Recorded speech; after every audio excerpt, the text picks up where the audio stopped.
Everyone, you are watching student Khabri and आज के episode में हम बात करने वाले हैं यूपीएसई के एग्ज़ाम्स के बारे में। तो जो स्टूडेंट्स इस एग्ज़ाम्स के बारे में प्रिपेयर कर रहे हैं या इस एग्ज़ाम के लिए आगे प्रिपेयर करना चाहते हैं, उन्हें बहुत अच्छे से पता होगा कि this is called the UPSE, that means the Uttar Pradesh state entrance examination. So ये जो एग्ज़ाम्स होते हैं, ये एग्ज़ाम्स होते हैं बहुत सारे ग्रेजुएशन और पोस्ट ग्रेजुएशन वाले स्टूडेंट्स के लिए, जो कि इस एग्ज़ाम को क्रॉस करने के बाद कर सकते हैं अलग अलग सब्जेक्ट से अपना ग्रेजुएशन और पोस्ट ग्रेजुएशन।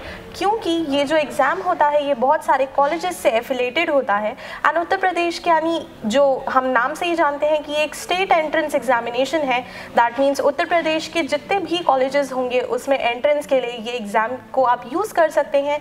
एंड यूजुअली अगर आप अच्छा स्कोर करते हैं तो डेफिनेटली आपको एक बहुत अच्छी अपॉर्चुनिटी मिलेगी आपके मनपसंद कॉलेजेस में स्टडी करने के लिए। ये जो यूपीएसई का पेपर होता है, ये जो आप बोलेंगे कि कंडक्टिंग बॉडी कौन सी होती है या कहाँ से कंडक्ट होता है, तो मैं आपको बता दूं कि ये जो एग्जामिनेशन होता है ये कंडक्ट करवाती हैं doctor APJ Abdul Kalam technical university, जो कि उत्तर प्रदेश में ही है। एंड वहीं के लोग, वहीं जो बॉडीज़ हैं, जो स्पेशल सिस्टम है, वो ये पेपर कंडक्ट करवाता है सो दैट आप अपने लिए जो भी कॉलेज सिलेक्ट करें उससे पहले आप ये एक एंट्रेंस एग्ज़ाम दें और उस एंट्रेंस एग्ज़ाम के थ्रू आप कुछ बेटर ऑप्शंस अपने लिए सिलेक्ट कर सकें। जहाँ तक बात आती है कि कैसे आप इसके लिए एलिजिबल हैं या कौन से स्टूडेंट्स इसका एग्ज़ाम दे सकते हैं, तो मैं बता दूं कि जो 12th क्लियर कर चुके हों अपना, यानी कि जो भी स्टूडेंट ये एग्ज़ाम देना चाहते हैं उनकी 12th क्लास क्लियर होनी चाहिए विथ मिनिमम 45% एग्रीगेट। अगर आप इससे नीचे हैं या फिर अगर आप 45% नहीं स्कोर कर पाए हैं अपने बोर्ड एग्जाम्स में, तो आप इसके लिए एलिजिबल नहीं होंगे। सो इसकी मिनिमम क्राइटेरिया होगी 45% minimum in your 12th class boards. अगर आपको कोई भी इंफॉर्मेशन चाहिए, अगर कोई भी अर्जेंट नीड्स है, तो आप जा सकते हैं इसकी वेबसाइट पे। इसकी ऑफिशियल वेबसाइट है upsee.nic.in। अगर आपको ये वेबसाइट जाननी है तो ये हमारे डिस्क्रिप्शन बॉक्स में भी है। ऐसी और भी अगर वेबसाइट्स हैं जिनके बारे में आप जानना चाहते हैं, जिन पे आप विजिट करना चाहते हैं और इन्फॉर्मेशन के लिए, तो वो सारी वेबसाइट्स आपको डिस्क्रिप्शन बॉक्स में मिल जाएंगी। अब अगर हम बात करते हैं मोड ऑफ एग्जामिनेशन की, तो जो आपका मोड ऑफ एप्लीकेशन होता है कि आप एप्लीकेशन फॉर्म्स कैसे भर सकते हैं इस एग्ज़ाम्स के लिए, तो आपके एग्ज़ाम्स के जितने भी फॉर्म्स हैं वो ऑनलाइन फिल किए जाते हैं। दैट मीन्स आप अपने किसी भी नेट कैफ़े या फिर खुद भी इसे भर सकते हैं, आप फिल कर सकते हैं इस एग्जामिनेशन के लिए। एंड जो भी गिवन डेट होगी उसके लिए या तो ऑनलाइन या ऑफलाइन पेपर्स होते हैं, डिपेंडिंग अपॉन की जो पर्टिकुलर बॉडी है वो क्या सिलेक्ट करती है मोड ऑफ एग्जामिनेशन। इसके टोटल 11 पेपर्स होते हैं। दैट मीन्स आपको इसके लिए अलग अलग प्रिपेयर करना होगा एंड इसका सिलेबस भी बिल्कुल गिवन होता है। जहाँ तक हम बात करें कि ये एग्जामिनेशन के फॉर्म्स कब फिल होते हैं और ये एग्ज़ाम्स कब कंडक्ट किए जाते हैं, तो फिर एक अप्रॉक्सीमेट डेट होती है कि लास्ट वीक ऑफ जनवरी से लेकर मिड ऑफ अप्रैल तक इसके फॉर्म आप फिल कर सकते हैं।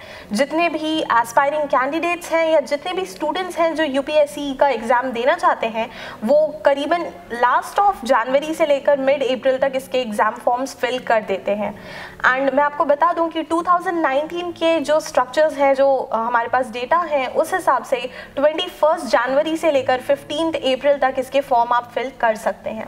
अब अगर हम बात करते हैं कि एग्ज़ाम्स कैसे होते हैं, तो जो इसका एग्ज़ाम होता है, जैसे कि मैंने आपको पहले ही बताया कि या तो ये ऑफलाइन एग्ज़ाम होगा, दैट मीन्स आपको रिटन टेस्ट देना होगा, जिसके लिए आपको एक पर्टिकुलर प्लेस दी जाएगी जहां आप जाकर एग्ज़ाम दे सकते हैं। एग्जामिनेशन हॉल का एड्रेस दिया जाता है।